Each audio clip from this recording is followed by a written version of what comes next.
Good morning friends. आज हमारा topic मूल अधिकार हमारा टॉपिक चल रहा था। मूल अधिकारों में आज हम बात करते हैं रिट की, है ना। मूल अधिकारों में आज बात किसकी करते हैं? रिट की बात करते हैं। रिट के हमारे संविधान में 2 आर्टिकल है। रिट के हमारे संविधान में कितने आर्टिकल है? 2 आर्टिकल है। एक तो है आर्टिकल 32, एक आर्टिकल है 226। एक तो आर्टिकल 32 है, एक आर्टिकल 226 है। रिट से संबंधित कितने आर्टिकल हमारे संविधान में? 2 आर्टिकल है। एक तो आर्टिकल 32 है और एक आर्टिकल 226 है। तो हम इससे पहले हमारे संविधान जो संविधान के अंदर हमारा टॉपिक जो मूल अधिकार पढ़ रहे थे, मूल अधिकार में हम आर्टिकल 14 से लेकर के आर्टिकल 30 तक का अभी तक अध्ययन कर चुके हैं। आर्टिकल जो हमारे 31 है उसे हमारे संविधान में निरसित कर दिया गया है, उसे हमारे संविधान से हटा दिया गया है। आज हम बात करते हैं आर्टिकल किसकी? 32 की। आर्टिकल 32 में क्या है? आर्टिकल 32 में किसका वर्णन है? रिट का वर्णन है। रिट का शाब्दिक अर्थ क्या होता है? रिट का शाब्दिक अर्थ होता है विशेषाधिकार। रिट का शाब्दिक अर्थ क्या होता है? विशेषाधिकार।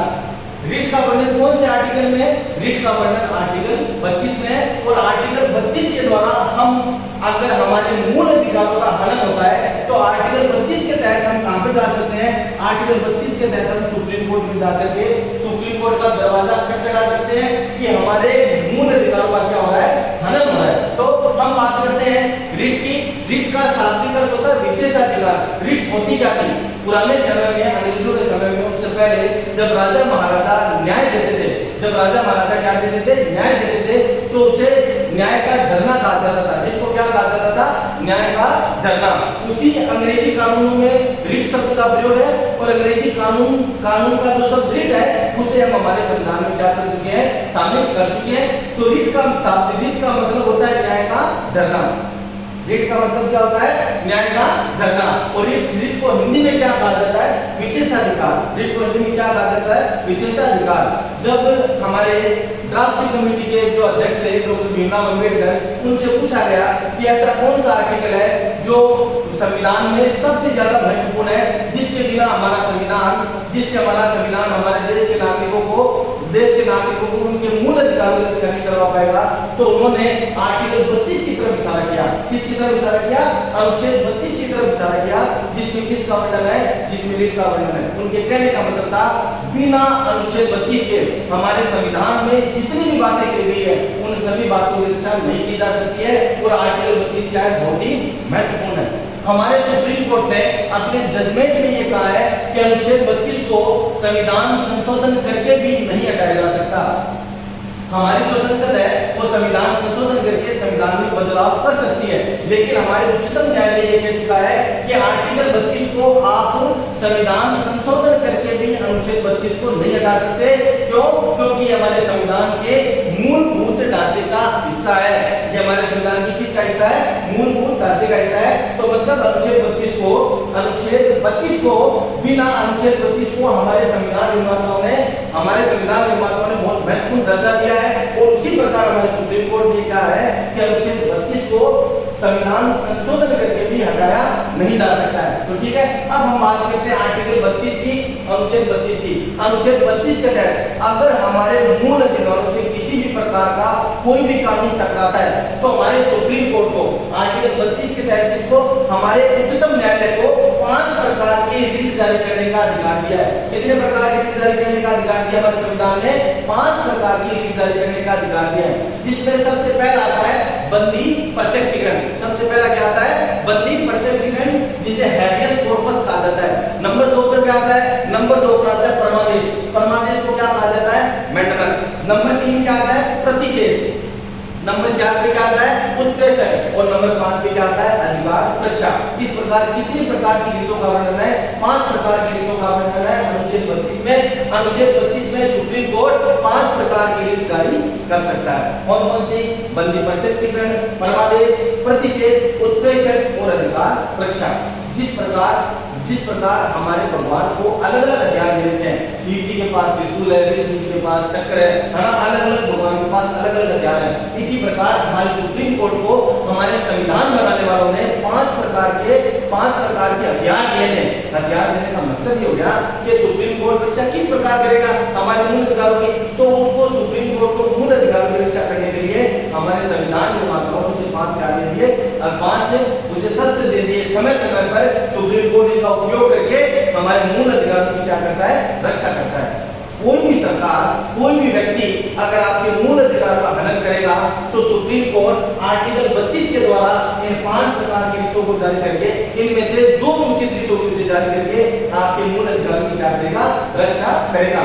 तो सबसे पहले आर्टिकल 32 में हम सबसे पहले रिट पढ़ते हैं जिसका नाम है बंदी प्रत्यक्षीकरण। क्या नाम है, बंदी प्रत्यक्षीकरण। बंदी प्रत्यक्षीकरण को अंग्रेजी में क्या कहा जाता है, हैबियस कॉर्पस। सबसे पहले कौन सी रिट पढ़ रहे हम, बंदी प्रत्यक्षीकरण। बंदी प्रत्यक्षीकरण को अंग्रेजी में क्या कहा जाता है, हैबियस कॉर्पस कहा जाता है। यह एक लैटिन भाषा का शब्द है। कौन सी भाषा का शब्द है, लैटिन भाषा का शब्द है, जिसका अर्थ होता है को प्रस्तुत किया जाए। जिसका अर्थ क्या होता है, को प्रस्तुत किया जाए।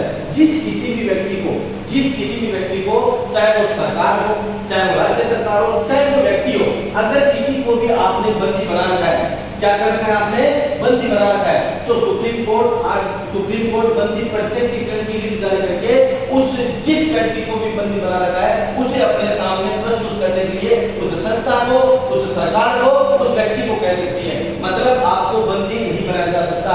तो सुप्रीम कोर्ट बंदी प्रत्यक्षीकरण के द्वारा जिस किसी व्यक्ति को बंदी बना रखा है उसे अपने सामने सशरीर प्रस्तुत होने के लिए कह सकती है। अगर मान लो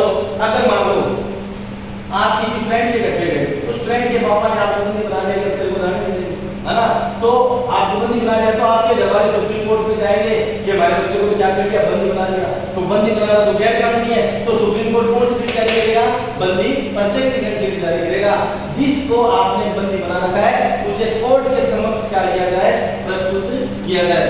इसी रिट को क्या कहा जाता है, बंदी प्रत्यक्षीकरण। ठीक है, बाकी डिटेल में दे रखा है, जितना आपकी 12th क्लास में दे रखा है मैं उतना ही समझाऊंगा, उससे ज्यादा जानने का कोई औचित्य नहीं है, कोई मतलब नहीं है।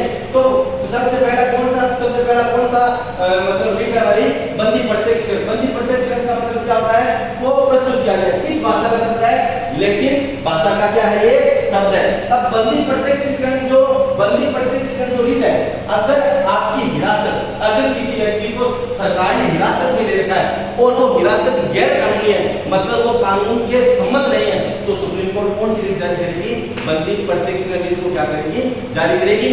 लेकिन अगर आपको जो हिरासत में ले रखा है पुलिस ने वो कानून के सम्मत है, मतलब कानून के द्वारा ही आपको हिरासत में रखा है, तो सुप्रीम कोर्ट कभी भी बंदी प्रत्यक्षीकरण की रिट को जारी नहीं करेगी। अगर आपने कोर्ट की अवमानना की है और आपको हिरासत में रखा है तो सुप्रीम कोर्ट कभी बंदी प्रत्यक्षीकरण की रिट को जारी नहीं करेगा।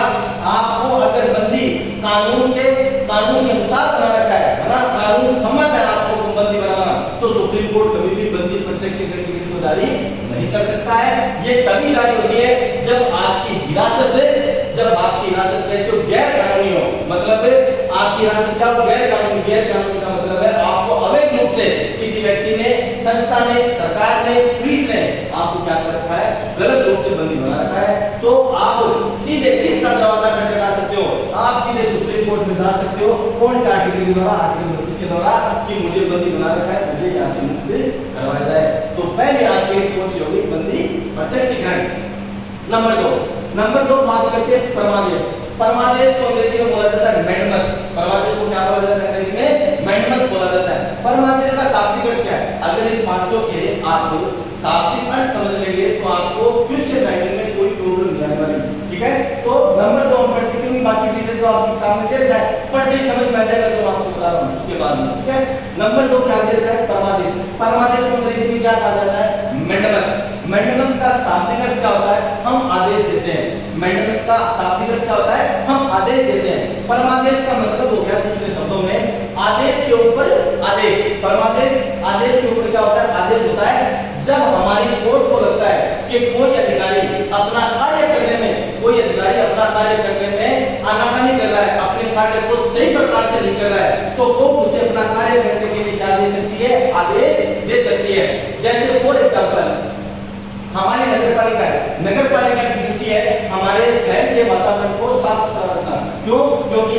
क्योंकि हमारा मूल अधिकार है कि हमें स्वच्छ पर्यावरण का अधिकार है। लेकिन आपके घर के बाहर गंदगी का ढेर लगा हुआ है, ठीक है, आप लोगों को शुद्ध वातावरण नहीं मिल रहा है, तो कोर्ट आदेश दे सकती है हमारी नगरपालिका को, क्या दे सकती है, कि हम आदेश देते हैं उस वहां से उस कूड़े करकट को क्या किया जाए, साफ किया जाए। तो दूसरे शब्दों में जब कोई व्यक्ति, जो कोई संस्था, सरकार, कोई अधिकारी अपना कार्य करने में क्या होता है, अपने कार्य करने में आनाकानी करता है, अपने कर्तव्यों का सही प्रकार से पालना नहीं करता है, तब कोर्ट उसे क्या दे सकती है, परमादेश दे सकती है कि हम आपको आदेश देते हैं और आपको ये कार्य करना होगा।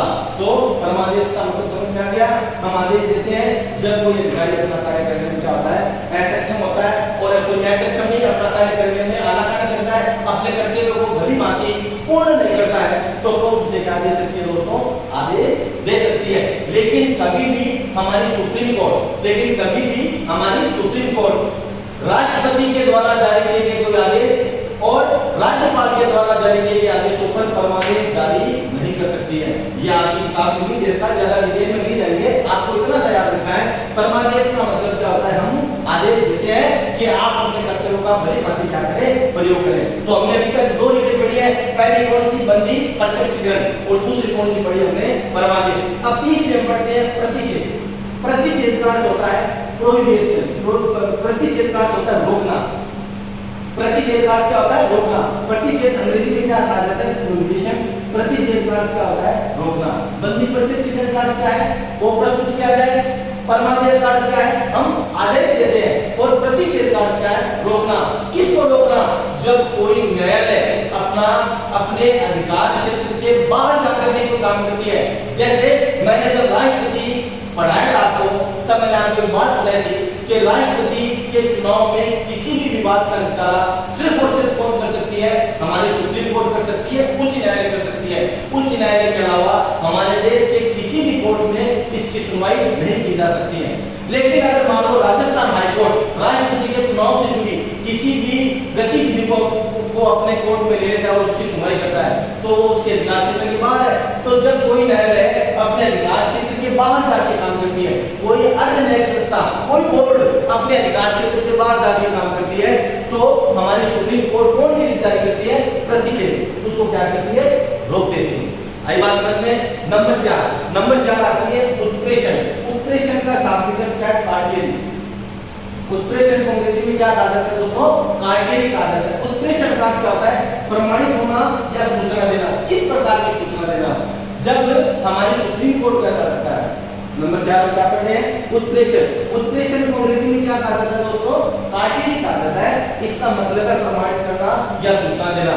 जब कोर्ट को, जब हमारे जैसे मान लो सुप्रीम कोर्ट है, सुप्रीम कोर्ट कोई केस है, उस केस की सुनवाई 2-3 कोर्टों में चल रही है, तो सुप्रीम कोर्ट सूचना मंगा सकती है कि इस केस की सुनवाई कितने कोर्टों में चल रही है। तो किसी भी सुप्रीम कोर्ट को किसी भी हाई कोर्ट से किसी प्रकार की कोई सूचना मांगनी होती है, तो उत्प्रेषण क्या करता है, जारी कर देता है।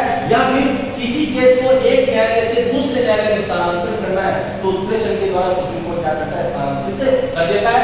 और हाई कोर्ट क्या करता है, अपने अधीनस्थ न्यायालयों को इसके द्वारा क्या मांगता है, सूचना मांग सकता है। तो उत्प्रेषण का शाब्दिक अर्थ क्या होता है दोस्तों, प्रमाणित होना या सूचना देना। अंग्रेजी में इसे क्या कहा जाता है, कार्टियरी।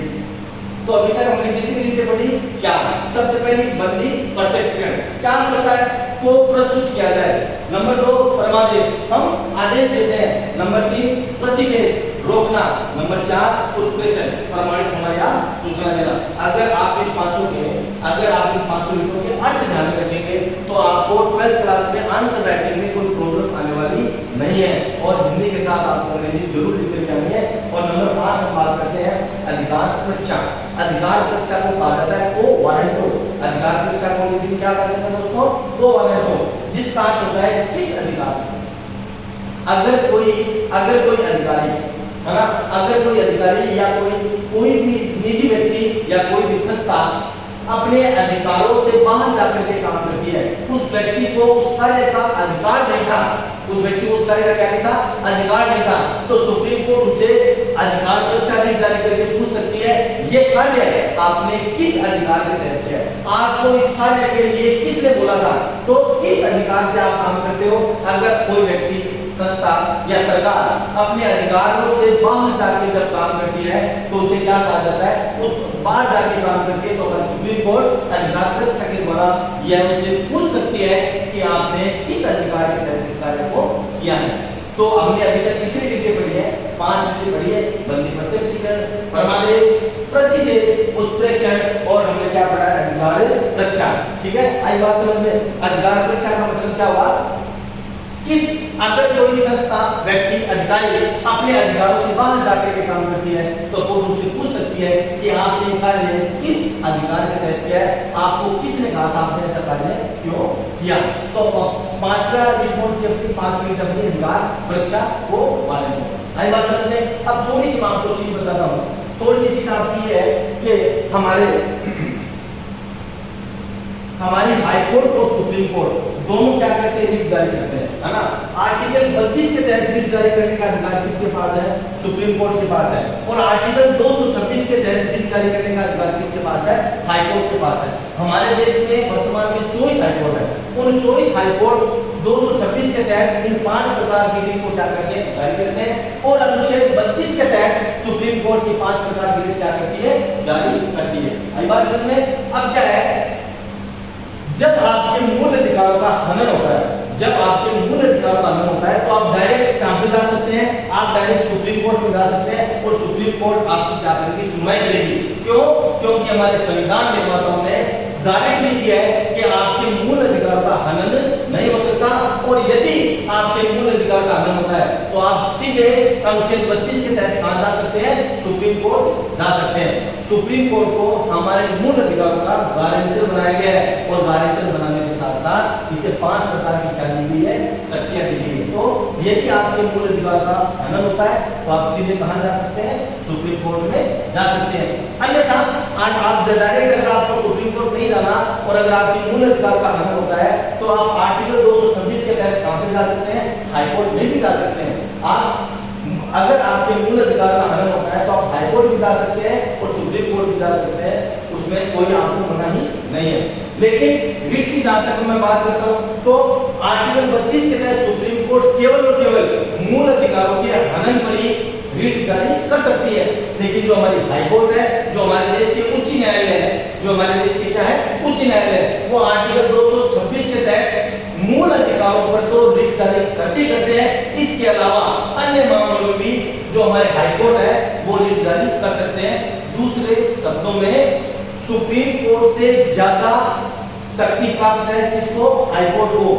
हाई कोर्ट को किसके मामले में, रिट जारी करने के मामले में, क्योंकि हाई कोर्ट की शक्ति क्या है, ज्यादा है किसके मामले में, मूल अधिकार, किसके मामले में, रिट जारी करने के मामले में, जबकि सुप्रीम कोर्ट की रिट जारी करने की शक्ति क्या है, सीमित है। ठीक है, जबकि हाई कोर्ट मूल अधिकार के अलावा अन्य मामलों में रिट जारी कर सकता है। आई बात समझ में। मैं दोबारा बता रहा हूं, हाई कोर्ट की शक्ति ज्यादा है रिट जारी करने में, क्योंकि हाई कोर्ट मूल अधिकार के अलावा अन्य मामलों में भी क्या जारी कर सकता है, रिट जारी कर सकता है। इसका आर्टिकल 226 है। जबकि सुप्रीम कोर्ट आर्टिकल 32 के तहत केवल मूल अधिकारों पर रिट जारी कर सकता है, अन्य मामलों पर रिट जारी नहीं कर सकता है। आई बात समझ में। तो हाई कोर्ट की शक्ति क्या है, व्यापक है। ठीक है, तो ये हमारा आर्टिकल 32 कंप्लीट हो चुका है। जब हमने शुरू किया था तब मैंने आपको बताया था संविधान के भाग 3 में अनुच्छेद 12 से 35 तक किसका वर्णन है, मूल अधिकारों का वर्णन है। आर्टिकल 32 तक हम पढ़ चुके हैं, 33, 34 और 35 ये तीनों मार्शल लॉ के कानून है जिनको पढ़ना आपकी किताब में भी नहीं दे रखा और आपको जानना भी इतना अभी आवश्यक नहीं है। लेकिन आपकी किताब में आर्टिकल 12 और 13 में नहीं दे रखा, लेकिन मैं आपको आर्टिकल 12 बताता हूँ। आर्टिकल 12 किसकी बात करता है, आर्टिकल 12 में क्या है, आर्टिकल 12 है राज्य की परिभाषा। किसकी परिभाषा, राज्य की परिभाषा। आर्टिकल 12 में राज्य की परिभाषा दी गई है। इसका मतलब यह है कि जो हमारा मूल अधिकार है उसमें राज्य को शामिल किया गया है और इसमें राज्य के विस्तृत अर्थ को शामिल किया गया है। विस्तृत अर्थ का मतलब है हमारी केंद्र सरकार राज्य की परिभाषा में शामिल है, हमारी राजस्थान सरकार राज्य की परिभाषा में शामिल है, यानी कि जितनी भी राज्य सरकारें हैं वो राज्य की परिभाषा में क्या है, शामिल है। ठीक है, जितनी भी स्थानीय संस्थाएं हैं जैसे पंचायती राज संस्था भी है ना, जितनी भी नगर पालिका है वो किसकी परिभाषा में शामिल है, राज्य की परिभाषा में शामिल है।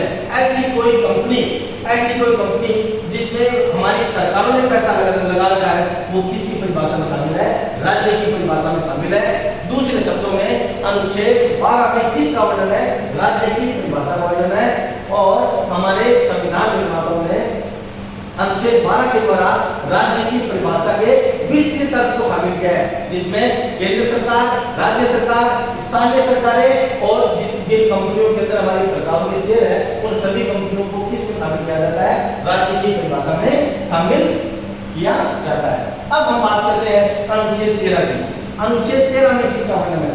अगर कोई कानून मतलब मूल अधिकारों से टकराने वाला कोई भी कानून शून्य घोषित हो जाएगा, मतलब हमारी राज्य सरकार, केंद्र सरकार या राष्ट्रपति कोई अध्यादेश जारी करते हैं या राज्यपाल कोई अध्यादेश जारी करते हैं, ऐसे अध्यादेश, ऐसा कोई कानून जो आपके मूल अधिकारों से टकराता है, तो उसे हमारी सुप्रीम कोर्ट आर्टिकल 13 के द्वारा या हमारी हाई कोर्ट आर्टिकल 13 के द्वारा उसे क्या कर सकती है? उस कानून को शून्य घोषित कर सकती है। शून्य घोषित का मतलब ये हुआ वो कानून लागू नहीं हो पाएगा। ऐसा कोई भी कानून जो आपके मूल अधिकारों से टकराता है, उस कानून को हमारी कोर्ट असंगत घोषित कर सकती है। कोई भी कानून आपके मूल अधिकारों को कम करता है ना, ज्यादा बढ़ सकता है आपके मूल अधिकारों को, लेकिन कोई भी कानून आपके मूल अधिकारों को कम नहीं कर सकता। यदि ऐसा कोई कानून हमारी संसद, हमारी विधानसभा बनाती है, जिस कानून के द्वारा आपके मूल अधिकारों की शक्ति क्या होती है? कम होती है, तो ऐसे किसी भी कानून को हमारी कोर्ट लागू नहीं रहने दे सकती। उस कानून को क्या कर देगी? हमारी कोर्ट शून्य घोषित कर देगी। शून्य घोषित करने का मतलब ये हुआ उस कानून को लागू नहीं रहने दिया जा सकता, वो कानून लागू नहीं होगा।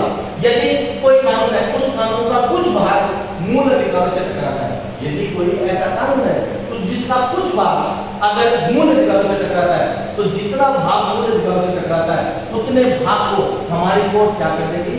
शून्य घोषित कर देगी। मतलब आर्टिकल 13 में क्या है? मूल अधिकारों से टकराने वाली विधियां शून्य घोषित हो जाएगी या मूल अधिकारों से असंगत विधियां शून्य घोषित हो जाएगी, उन्हें लागू नहीं रहने दिया जा सकता। विधि का मतलब क्या हो गया? कानून। तो ऐसा कोई भी कानून जो आपके मूल अधिकारों को कम करता है या कानून का कोई भाग आपके मूल अधिकारों को क्या करता है? कम करता है, तो उस कानून को लागू हमारी कोर्ट नहीं रहने देगी। उस कानून को हमारी कोर्ट क्या कर देगी? शून्य घोषित कर देगी। तो आज हमने 3 आर्टिकल पढ़े। एक तो आर्टिकल 32 पढ़ा। आर्टिकल 32 में 5 प्रकार की रिटों का वर्णन है। एक हमने आर्टिकल 12 पढ़ा, जिसमें राज्य की परिभाषा का वर्णन है। एक हमने आर्टिकल 13 पढ़ा, जिसमें मूल अधिकारों से टकराने वाली विधियां शून्य घोषित हो जाएगी। और रिटे कितने प्रकार के दोस्तों? 5 प्रकार की रिटों के बारे में पढ़ा। इनका अर्थ याद रखना, जिससे आपको आज आंसर राइटिंग में आसानी होगी। सबसे पहला बंदी प्रत्यक्ष ग्रहण अर्थ को प्रस्तुत किया जाए। दूसरा परमादेश, हम आदेश देते हैं। तीसरा प्रतिषेध, रोकना, उत्प्रेषण, प्रमाणित होना या सूचना देना। और नंबर 5 अधिकार परीक्षा, जिसे कोवालेंट कहा जाता है। किस अधिकार के द्वारा आपने कहा? तो हमने आज रीटों के बारे में पढ़ा। आर्टिकल 32 पढ़ा, 12 और 13 और 226, जिसमें हाईकोर्ट क्या जारी करती है? रीट जारी करती है। ठीक है, आज के लिए इतना काफी है। Thank you.